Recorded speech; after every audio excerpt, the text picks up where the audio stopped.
What's up, Red Pen TV? I am Jeremiah Simiofamba, and today we need to talk. Look, in 2022, Mount Kenya gave President Ruto the presidency, right? But in 2027, the same Mount Kenya could decide if he stays or if he goes. So, the big question is, will Mount Kenya make Ruto a one-term president? If you want politics explained with a red pen, no noise, just facts. Then subscribe to my YouTube channel. Now let's break it down. First, let's talk about numbers, because numbers don't lie.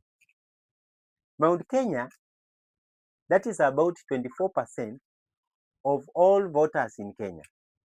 That is too huge. In 2022, President Ruto got 50.4%. Now, when we remove Central, then he doesn't even get 50%. So, can you win without Mount Kenya?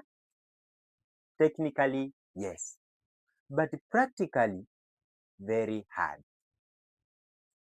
You know, Mzee Kenyatta once said, we must be architects of our own future. And Mount Kenya voters, they always vote like architects. They look at the house, the pocket, and the future.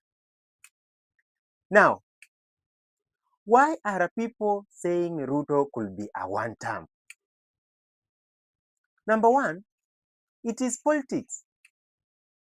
After Rigiji impeachment last year, a lot of people in Central felt like the deal has changed.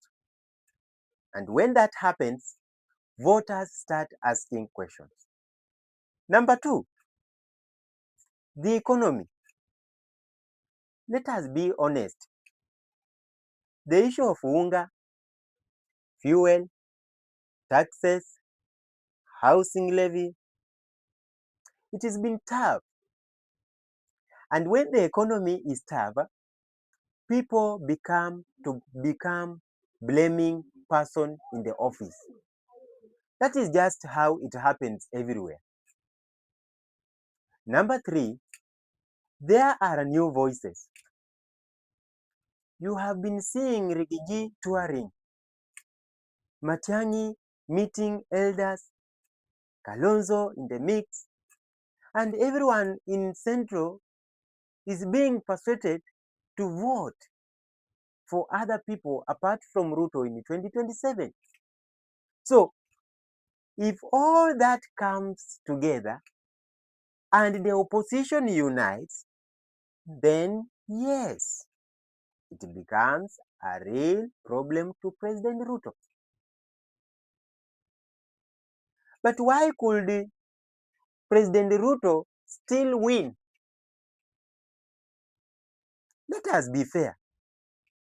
Why could Ruto still win? One, he is the president.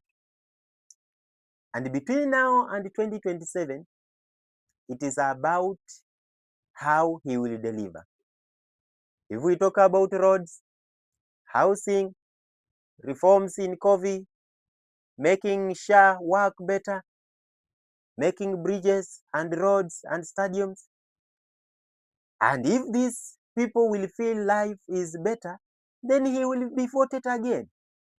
Number two, if he maintains that the deputy president be Kithure Kindiki, then that matters. It tells Central that you are still at the table.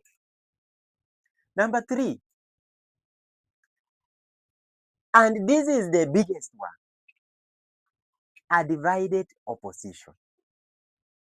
Guys, if we go into 2027 with the four candidates fighting Ruto, they will split the vote. And in the split race, the incumbent will always has the advantage. Just as Obama said, change doesn't happen by waiting. The opposition has to decide if they are ready to unite. Now, okay, let me give you 3 ways this can be remembered. Scenario 1, if Ruto keeps part of the central, that is Mount Kenya East, he maintains the deputy president Kithure Kindiki, then the opposition will split and he wins East. Scenario 2, the central rebels like Kimani Ichung'wah, the Sabina Chege and the likes. If Kajagwa and Kalonzo unite, they take 70% of Central, and then 30% from the same Central will go to Ruto. Then he will have a real contest. That is the one-term scenario. Scenario 3, the Ruto versus Rigiji versus Kalonzo in 2007. This is 2013.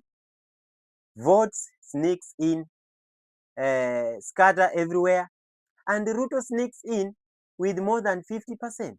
So the entire 2027 election is asking one question: will the opposition unite or not? Now, between now and 2027, here are 4 things that personally, as the Red Pen and Red Pen TV, I'm watching. 1, the economy.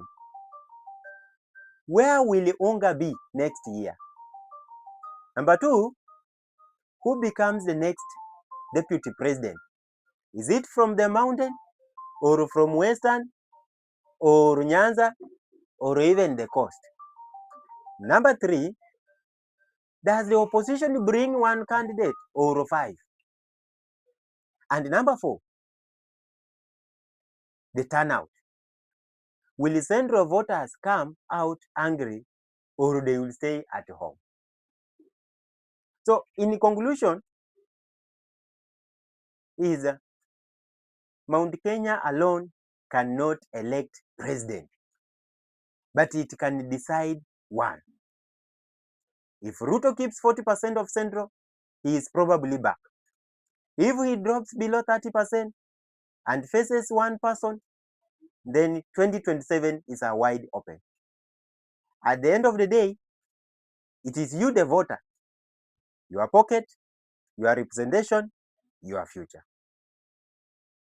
All right, Red Pen TV family, it is now your turn. Just comment below 1, 2, or 3. Which scenario do you see happening? If this makes sense, do 3 things. Like, subscribe to Red Pen TV, and share this video. I am Jeremiah Simiu-Famba. We don't do propaganda. We do analysis. See you in the next video. God bless Kenya.